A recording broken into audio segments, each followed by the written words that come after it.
Exercise 11.1 fifth question. ಇಲ್ಲಿ ಏನ್ ಕೊಟ್ಟಿದ್ದಾರೆ ನೋಡ್ರಿ. What length of tarpaulin 3 meter wide will be required to make conical tent of height 8 meter and base radius 6 meter. Okay. ಈಗ ಅವ್ರು ಏನ್ ಹೇಳ್ತಾ ಇದಾರೆ ನೀಟಾಗಿ. ಓಕೆ, ಒಂದು ಟರ್ಪಲಿನ್ ಕ್ಲಾತ್ ಇದೆ. ಓಕೆ, ಸೊ ನಮಗೆ ಕ್ಲಾತ್ ಯಾವಾಗ ಹೆಂಗೆ ರೆಕ್ಟಾಂಗಲ್ ಶೇಪ್ ಅಲ್ಲಿ ಇರುತ್ತೆ. ಓಕೆ, ಸೊ ಆ ಕ್ಲಾತ್ ಇಂದ ನಾವ್ ಏನ್ ಮಾಡ್ಬೇಕಂತೆ, ಕೋನಿಕಲ್ ಟೆಂಟ್ ಮಾಡ್ಬೇಕು. ಓಕೆ, ಟರ್ಪಲಿನ್ ಇಂದ ಕೋನಿಕಲ್ ಟೆಂಟ್ ಮಾಡ್ಬೇಕು. ಓಕೆ, ಆ ಟರ್ಪಲಿನ್ ರೆಕ್ಟಾಂಗಲ್ ಶೇಪ್ ಅಲ್ಲಿ ಇದೆ. ಅವ್ರು ಅದ್ರ ವಿಡ್ತ್ ಕೊಟ್ಬಿಟ್ಟಿದ್ದಾರೆ. ವಿಡ್ತ್ ಅಂದ್ರೆ ನಥಿಂಗ್ ಬಟ್ ಏನು, ಬ್ರೆಡ್ತ್ ಕೊಟ್ಬಿಟ್ಟಿದ್ದಾರೆ. ಸೊ ಬ್ರೆಡ್ತ್ ಬಂದ್ಬಿಟ್ಟು ಎಷ್ಟು, 3 ಮೀಟರ್ ಅಂತ ಕೊಟ್ಬಿಟ್ಟಿದ್ದಾರೆ. ಓಕೆ, ಈಗ will be required to make conical tent. ಈಗ ನಾವು ಲೆಂತ್ ನಾವೇ ಕಂಡಿಡ್ಬೇಕು. ಓಕೆ ಓಕೆ, ಈ ಬಟ್ಟೆಯಿಂದ ಕೋನಿಕಲ್ ಟೆಂಟ್ ಮಾಡ್ಬೇಕು. ಹೈಟ್ ಬಂದ್ಬಿಟ್ಟು ಎಷ್ಟಂತೆ, ಹೈಟ್ ಬಂದ್ಬಿಟ್ಟು ಎಷ್ಟು ಕೊಟ್ಟಿದ್ದಾರೆ, 8 ಮೀಟರ್ ಕೊಟ್ಟಿದ್ದಾರೆ.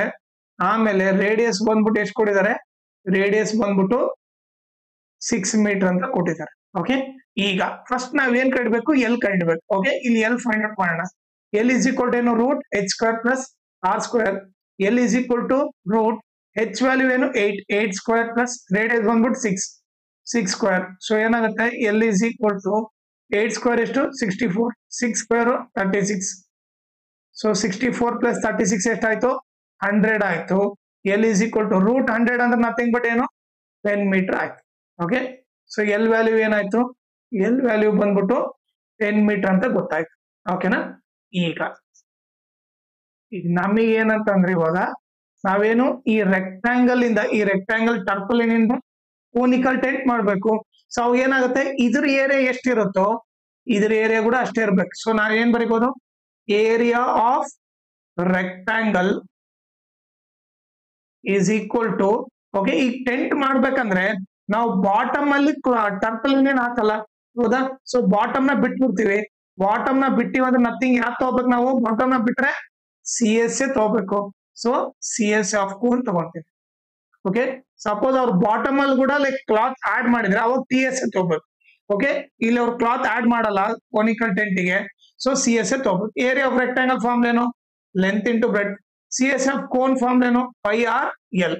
ಈಗ ಲೆಂತ್ ಇಂಟು ಬ್ರೆಡ್ ಬಂದ್ಬಿಟ್ಟು 3 is equal to pi value ಅವರೇ ತಗೊಂತ ಹೇಳಿದಾರೆ, ಎಷ್ಟು, 3.14 ತಗೊಂತ ಹೇಳಿದಾರೆ. ಈಗ ರೇಡಿಯಸ್ ಏನು, ರೇಡಿಯಸ್ ಬಂದ್ಬಿಟ್ಟು 6 ಇದೆ ಇಂಟು ಎಲ್ ವ್ಯಾಲ್ಯೂ ಏನಿದೆ, 10 ಇದೆ. ಓಕೆ, ಈಗ ಎಲ್ ಒಂದೇ ಲೆಫ್ಟ್ ಸೈಡ್ ಇಟ್ಕೊಂತೀನಿ. Okay, is equal to 3.14 into 6 into 10 divided by into 3 ಕಡೆ ಬಂದ್ರೆ ಡಿವೈಡ್ ಬೈ 3 ಆಯ್ತು. ಸೊ ಕ್ಯಾನ್ಸಲ್ ಮಾಡಿದ್ರೆ 3 1 ಜಾ 3 2 ಜಾ. ಓಕೆ, ಈಗ ನೀವು ನೋಡಿದ್ರೆ 2 4 ಜಾ 8. ಓಕೆ, ಸೊ 2 4 ಜಾ 8 ಕ್ಯಾರಿ ಬರಲ್ಲ ಇಲ್ಲಿ. ಓಕೆ, 2 4 ಜಾ 8, 2 1 ಜಾ 2, 2 3 ಜಾ 6. ಇಲ್ಲಿ 2 ನಂಬರ್ ಆದ್ಮೇಲೆ ಪಾಯಿಂಟ್ ಇದೆ. ಸೊ 2 ನಂಬರ್ ಆದ್ಮೇಲೆ ಪಾಯಿಂಟ್ ಇಡ್ತೀನಿ. ಇಂಟು 10 ಮಾಡಿದ್ರೆ ಏನಾಗುತ್ತೆ, ಇಲ್ಲಿ ಪಾಯಿಂಟ್ ಇಲ್ಲ ಅಂತ ಅನ್ಕೊಳ್ರಿ. ಇಂಟು 10 ಮಾಡಿದ್ರೆ ಏನಾಗುತ್ತೆ, 6280 ಆಗುತ್ತೆ. ಹೌದಾ, 6280 ಆಗುತ್ತೆ. 2 ನಂಬರ್ ಆದ್ಮೇಲೆ ಪಾಯಿಂಟ್ ಇಡ್ಬೇಕು. 2 ನಂಬರ್ ಆದ್ಮೇಲೆ ಪಾಯಿಂಟ್ ಇಟ್ರೆ ಏನಾಯ್ತು, ಎಲ್ ಇಸ್ ಈಕ್ವಲ್ ಟು 62.8. 80 ಅಂದ್ರೂ ಒಂದೇ, 8 ಅಂದ್ರೂ ಒಂದೇ. ಇದು ಮೀಟರ್ ಆಯ್ತು. ಓಕೆ, ಇದು ಬಂದು ಇಷ್ಟ ಲೆಂತ್ ಬೇಕಂತ ಗೊತ್ತಾಯ್ತು. ಬಟ್ ಅವ್ರ ಏನ್ ಕೇಳ್ತಾ ಇದಾರೆ ನೋಡಿ, ಇನ್ನೊಂದು ಅಡಿಷನಲ್ ಪಾಯಿಂಟ್ ಕೊಟ್ಟಿದ್ದಾರೆ. ಏನಂದ್ರೆ, assume that extra length of the material that will be required for stitching margin and wastage in cutting is approximately 20 centimeter. So wastage ಮತ್ತೆ ಕಟ್ಟಿಂಗು ಮತ್ತೆ ಸ್ಟಿಚಿಂಗ್ ಅಲ್ಲಿ ಎಕ್ಸ್ಟ್ರಾ ಎಷ್ಟು ಹೋಗ್ತಾ ಇದೆ, 20 ಸೆಂಟಿಮೀಟರ್. ಓಕೆ, ಸೊ ಇದು ಬಂದು ಲೆಂತ್ ಆಫ್ ಈ LC ಅಂತ ಬರ್ತೀನಿ, ಕಟ್ಟಿಂಗ್ ಅಂತ ಅನ್ಕೋಣ. ಎಷ್ಟು, 20 ಸೆಂಟಿಮೀಟರ್ ಅಂತ ಅನ್ಕೋಣ. ಓಕೆ, ಸೊ ಇದು 20 ಸೆಂಟಿಮೀಟರ್ ಲೆಂತ್ ಎಕ್ಸ್ಟ್ರಾ ಆಡ್ ಮಾಡ್ಬೇಕು. ಓಕೆ, ಕಟ್ ಮಾಡ್ಬೇಕಾದ್ರೆ, ಸ್ಟಿಚ್ ಮಾಡ್ಬೇಕಾದ್ರೆ, ಈ ಟೆಂಟ್ ನ ಸ್ಟಿಚ್ ಮಾಡಕ್ಕೆ ಆ ಬಟ್ಟೆ ಕೂಡ ಬೇಕಾಗುತ್ತೆ. ಸೊ ಎಷ್ಟು, 20 ಸೆಂಟಿಮೀಟರ್. ಸೊ ಇಲ್ಲಿ ಮೀಟರ್ ಇದೆ. ಸೊ ನಾವೇನ್ ಮಾಡ್ಬೇಕು, ಮೀಟರ್ ಕನ್ವರ್ಟ್ ಮಾಡ್ಬೇಕು. ನಮಗೇನ್ ಗೊತ್ತು, 1 ಮೀಟರ್ ಅಂದ್ರೆ 100 ಸೆಂಟಿಮೀಟರ್ ಅಂತ ಗೊತ್ತು. ಈಗ ಸೆಂಟಿಮೀಟರ್ ಒಂದೇ ನಾನು ರೈಟ್ ಸೈಡ್ ಇಟ್ರೆ ಇಂಟು 100 ಈ ಕಡೆ ಬಂದ್ರೆ ಡಿವೈಡ್ ಬೈ 100 ಅಂತ ಗೊತ್ತಾಯ್ತು. ಸೊ ನಾನು ಸೆಂಟಿಮೀಟರ್ ಇದ್ದಲ್ಲಿ ಏನ್ ಬರಿಬಹುದು, 1/100 ಮೀಟರ್ ಅಂತ ಬರಿಬಹುದು. LC is equal to 20 into centimetre ಇದ್ದಲ್ಲಿ ಏನ್ ಬರಿಬಹುದು, 1 ಡಿವೈಡೆಡ್ ಬೈ 100 ಅಂತ ಬರಿಬಹುದು. 10 10 ಕ್ಯಾನ್ಸಲ್ ಆಯ್ತು. LC is equal to 2/10. 2/10 ಅಂದ್ರೆ ನಥಿಂಗ್ ಬಟ್ ಏನು, ಒಂದು ಪಾಯಿಂಟ್ ಹಿಂದ್ಗಡೆ ಬರಬೇಕು, 0.2 ಮೀಟರ್. ಇದು ಬಂದು ವೇಸ್ಟೇಜ್. ಸೊ ಈಗ ಏನ್ ಮಾಡ್ಬೇಕು ನಾವು, ಟೋಟಲ್ ಲೆಂತ್ ರಿಕ್ವೈರ್ಡ್ ಬಂದ್ಬಿಟ್ಟು ಟೋಟಲ್ ಲೆಂತ್ ಆಫ್ ಟರ್ಪಲಿನ್ ರಿಕ್ವೈರ್ಡ್ ಬಂದ್ಬಿಟ್ಟು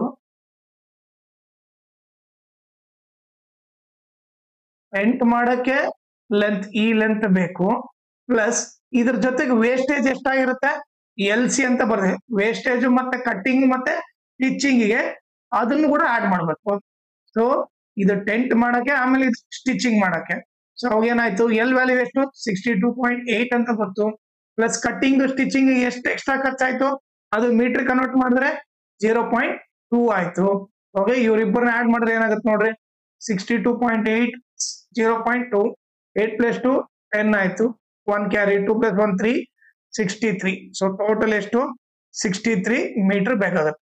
ಓಕೆ, ಇಷ್ಟು ಲೆಂತ್ ಆಫ್ ಟರ್ಪಲಿನ್ ಬೇಕು, ಯಾಕೆ, ಕೋನಿಕಲ್ ಟೆಂಟ್ ಮಾಡಕ್ಕೆ. ಓಕೆನಾ. ಆಮೇಲೆ ಇದ್ರ ಜೊತೆಗೆ ಇನ್ನೊಂದು ಇಂಪಾರ್ಟೆಂಟ್ ಥಿಂಗ್ ಏನಂದ್ರೆ, ಈ ವಿಡಿಯೋ ಡಿಸ್ಕ್ರಿಪ್ಷನ್ ಅಲ್ಲಿ ನಾನು ನನ್ನ Instagram channel link, Telegram channel link, ಆಮೇಲೆ ಸರ್ಫೇಸ್ ಏರಿಯಾ ಅಂಡ್ ವಾಲ್ಯೂಮ್ದು ಫುಲ್ ಲೆಸನ್ ಲಿಂಕ್ ಹಾಕಿರ್ತೀನಿ, ಅದನ್ನ ನೀವು ರೆಫರ್ ಮಾಡಿ. ಆಮೇಲೆ ಇನ್ಸ್ಟಾಗ್ರಾಮ್ ಮತ್ತೆ ಟೆಲಿಗ್ರಾಮ್ ಚಾನಲ್ ಫಾಲೋ ಮಾಡೋದ್ರಿಂದ ಅಡ್ವಾಂಟೇಜ್ ಏನಂದ್ರೆ, ನಿಮ್ಗೆ ಏನಾದ್ರೂ ಡೌಟ್ ಇದ್ರೆ ನೀವು ಪರ್ಸನಲ್ ಆಗಿ ಮೆಸೇಜ್ ಮಾಡ್ಬಿಟ್ಟು ನಿಮ್ ಡೌಟ್ ನ ಕ್ಲಾರಿಫೈ ಮಾಡ್ಕೋಬಹುದು. ಆಮೇಲೆ ಏನಾದ್ರೂ ಅಪ್ಡೇಟ್ ಇದ್ರೆ, ಲೈಕ್ ಕ್ವಶನ್ ಪೇಪರ್ ಸಾಲ್ವ್ ಮಾಡೋದು, ಇಲ್ಲ ನೋಟ್ಸ್ ಕೊಟ್ರೆ ಅಪ್ಡೇಟ್ ಇದ್ರೆ ಇಮಿಡಿಯೇಟ್ ಆಗಿ ಗೊತ್ತಾಗುತ್ತೆ. ಸೊ ಅದಕ್ಕೋಸ್ಕರ ಇನ್ಸ್ಟಾಗ್ರಾಮ್ ಮತ್ತೆ ಟೆಲಿಗ್ರಾಮ್ ಚಾನಲ್ ಫಾಲೋ ಮಾಡಿ. ನಿಮಗೆ ಈ ವಿಡಿಯೋ ಡಿಸ್ಕ್ರಿಪ್ಷನ್ ಅಲ್ಲಿ ಸರ್ಫೇಸ್ ಏರಿಯಾ ಅಂಡ್ ವಾಲ್ಯೂಮ್ದು ಓಕೆ ಫುಲ್ ಲೆಸನ್ ಲಿಂಕ್ ಹಾಕಿರ್ತೀನಿ.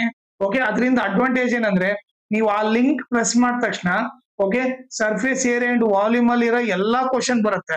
ಓಕೆ, ಆಲ್ಮೋಸ್ಟ್ ನಿಮಗೆ 4 ಎಕ್ಸಸೈಸ್ ಇದೆ. ಆ 4 exercise each and every problem ಅದ್ರಲ್ಲಿ ಮಾಡಿರುತ್ತೆ. ಓಕೆ, ಸೊ ನಿಮಗೆ ಅದ್ರಲ್ಲಿ ಯಾವ್ದು ಡೌಟ್ ಇದೆ ಅಲ್ಲ, ಅದನ್ನ ನೀವು ಲೈಕ್ ಅದನ್ನಷ್ಟೇ ಸೆಲೆಕ್ಟ್ ಮಾಡಿ ನೋಡ್ಬೋದು.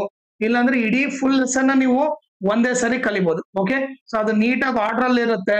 ಸೊ ಕ್ವಶನ್ ವೈಸ್ ನಿಮಗೆ ಏನು ಕನ್ಫ್ಯೂಸ್ ಆಗಲ್ಲ, 1 to 3 ಹಿಂಗ್ ಆರ್ಡರ್ ಟೈಪ್ ಇರುತ್ತೆ. ಓಕೆ, ಸೊ ನೀವು ಡೈರೆಕ್ಟ್ ಟೆಕ್ಸ್ಟ್ ಬುಕ್ ಬದಲು ಡೈರೆಕ್ಟ್ ಆಗಿ ಹಿಂಗೆ ಸಾಲ್ವ್ ಮಾಡ್ಬಿಡ್ಬೋದು. ಓಕೆ, ಸೊ ಅದಕ್ಕೋಸ್ಕರ ಈ ಪ್ಲೇ ಲಿಸ್ಟ್ ಲಿಂಕ್ ಹೆಲ್ಪ್ ಆಗುತ್ತೆ. ಓಕೆ, ಇಲ್ಲಾಂದ್ರೆ ನೀವ್ ಏನ್ ಮಾಡ್ಬೋದು ಅಂದ್ರೆ, ಆಲ್ಟರ್ನೇಟ್ ಆಪ್ಷನ್ ಯೂಟ್ಯೂಬ್ ಅಲ್ಲಿ ನೀವು ಸಜ್ಜನ್ ಎಜುಕೇಶನ್ ಹಬ್ ಅಂತ ಲೈಕ್ ಟೈಪ್ ಮಾಡ್ರಿ, ಅವಾಗ ನನ್ನ ಚಾನಲ್ ಹೆಸರು ಬರುತ್ತೆ. ಆ ಚಾನಲ್ ಅಲ್ಲಿ ಹೋಗ್ಬಿಟ್ಟು ಓಕೆ ನೀವು ಪ್ಲೇ ಲಿಸ್ಟ್ ಇರುತ್ತಲ್ಲ, ಆ ಪ್ಲೇ ಲಿಸ್ಟ್ ನ ಕ್ಲಿಕ್ ಮಾಡಿದ್ರೆ ಓಕೆ ನಿಮಗೆ ಎಲ್ಲಾ ಲೆಸನ್ ಲೈನಿಗೆ ಇರುತ್ತೆ. ಓಕೆ, ಸೊ ಅದ್ರಲ್ಲಿ ನಿಮಗೆ ಯಾವ ಲೆಸನ್ ಬೇಕೋ ಅದನ್ನ ಸೆಲೆಕ್ಟ್ ಮಾಡ್ಬಿಟ್ರೆ ಆ ವಿಡಿಯೋನ ನೀವು ನೋಡ್ಬೋದು. ಓಕೆ, ಸೊ ಅದಕ್ಕೋಸ್ಕರ ನಿಮಗೆ 9th ಆಲ್ಮೋಸ್ಟ್ ಎಲ್ಲಾ ಲೆಸನ್ ಮಾಡಿದೀನಿ. ಓಕೆ, ಸೊ ಇವಾಗ ಪೆಂಡಿಂಗ್ ಇರೋದು ಟ್ರಯಾಂಗಲ್ಸ್ ಮತ್ತೆ ಕ್ವಾಡ್ರಿಲ್ಯಾಟ್ರಲ್. ಓಕೆ, ಅವನು ಕೂಡ ಲೈಕ್ ಏನ್ ಮಾಡ್ತೀನಿ, ನಾನು ಇಮಿಡಿಯೇಟ್ ಆಗಿ ಮಾಡ್ಬಿಡ್ತೀನಿ. ಓಕೆ, ಸೊ ಅವೆರಡು ಲೆಸನ್ ನಿಮಗೆ ಓಕೆ ನಾನು February 2nd 2025 ಒಳಗಡೆ ಮಾಡ್ಬಿಟ್ಟು ಓಕೆ ನಿಮಗೆ ಅದ್ರ ಲಿಂಕ್ ಕೂಡ ಹಾಕ್ಬಿಡ್ತೀನಿ. ಸೊ ನಿಮಗೆ February 2nd 2025 ಒಳಗೆ ಅವೆಷ್ಟು ಆಗ್ಬಿಟ್ಟಿರ್ತವೆ. ಸೊ ಅದು ಟೆನ್ಷನ್ ತಗೊಳೋದು ಏನಿರಲ್ಲ. ಸೊ ಅವಾಗ ಮಾಡ್ಬಿಟ್ರೆ ನಿಮಗೆ ಎಲ್ಲಾ ಲೆಸನ್ ನಿಮಗೆ ಅವೈಲಬಲ್ ಇರುತ್ತೆ, ನೀವು ಈಸಿಯಾಗಿ ಅದನ್ನ ನೋಡ್ಕೊಂಡು ಸಾಲ್ವ್ ಮಾಡ್ಬೋದು. ಓಕೆ, ಈಗ 9th ಫುಲ್ ಸಿಲೆಬಸ್ ಇದ್ರು ಕೂಡ ಓಕೆ ಸೊ ನಾನು 2 ಪಾರ್ಟ್ ಮಾಡಿದ್ದೇನೆ. ಓಕೆ, ಪಾರ್ಟ್ 1 ಮತ್ತೆ part 2. Okay, so part 1 part 2 ಎರಡು ಮಾಡ್ಬಿಟ್ಟು ಓಕೆ ವಿಡಿಯೋ ಅಪ್ಲೋಡ್ ಮಾಡಿದೀನಿ. ನಿಮ್ಗೆ ಯಾವ್ದು ಬೇಕು ಅದನ್ನ ಆ ಲೆಸನ್ ನೋಡ್ಕೊಂಡು ನೀವು ನೀಟಾಗಿ ಕಲಿಬಹುದು. ಓಕೆ, ಸೊ ಅದಕ್ಕೋಸ್ಕರ ನೀವು ಈ ಪ್ಲೇ ಲಿಸ್ಟ್ ನ ನೀವು ರೆಫರ್ ಮಾಡಿ. ಓಕೆ, ಆಮೇಲೆ ಇನ್ಸ್ಟಾಗ್ರಾಮ್ ಮತ್ತೆ ಟೆಲಿಗ್ರಾಮ್ ಚಾನಲ್ ಯೂಸೇಜ್ ಏನಂದ್ರೆ, ಇದು ನೋಡಿದಾಗ ಏನಾದ್ರು ನಿಮಗೆ ಡೌಟ್ ಬಂತು, ಇಲ್ಲ ಯಾವ್ದೋ ಹೊಸ ಕ್ವಶನ್ ಇದೆ ನಿಮಗೆ ಸಾಲ್ವ್ ಮಾಡಕ್ ಆಗ್ತಿಲ್ಲ ಅಂದ್ರೆ, ನೀವು ಇನ್ಸ್ಟಾಗ್ರಾಮ್ ಅಲ್ಲಿ ಮೆಸೇಜ್ ಮಾಡ್ಬಿಟ್ಟು ಅದಕ್ಕೆ ಸೊಲ್ಯೂಷನ್ ಕಂಡಿಡ್ಬೋದು, ಇಲ್ಲ ಡೌಟ್ ಇದ್ರೆ ಅದನ್ನ ಕ್ಲಾರಿಫೈ ಮಾಡ್ಕೋಬಹುದು. ಟೆಲಿಗ್ರಾಮ್ ಚಾನಲ್ ಏನಕ್ಕಂದ್ರೆ, ಏನಾದ್ರು ಇಂಪಾರ್ಟೆಂಟ್ ಕ್ವಶನ್ಸ್ ಇದ್ರೆ, ನೋಟ್ಸ್ ಇದ್ರೆ, ಇಲ್ಲ ಏನಾದ್ರು ಸಡನ್ ಆಗಿ ವಿಡಿಯೋ ಏನಾದ್ರು ರಿಲೀಸ್ ಮಾಡಂಗಿದ್ರೆ ಟೆಲಿಗ್ರಾಮ್ ಅಲ್ಲಿ ಬಿಡ್ಬೋದು. ಯಾಕಂದ್ರೆ ಲಾರ್ಜ್ ಫೈಲ್ಸ್ ಅದರಲ್ಲಿ ಈಸಿಯಾಗಿ ಬಿಡ್ಬೋದು. ಸೊ ಅದಕ್ಕೋಸ್ಕರ ನೀವು ಇನ್ಸ್ಟಾಗ್ರಾಮ್ ಮತ್ತೆ ಟೆಲಿಗ್ರಾಮ್ ಚಾನಲ್ ನ ಎರಡನ್ನ ಫಾಲೋ ಮಾಡಿ.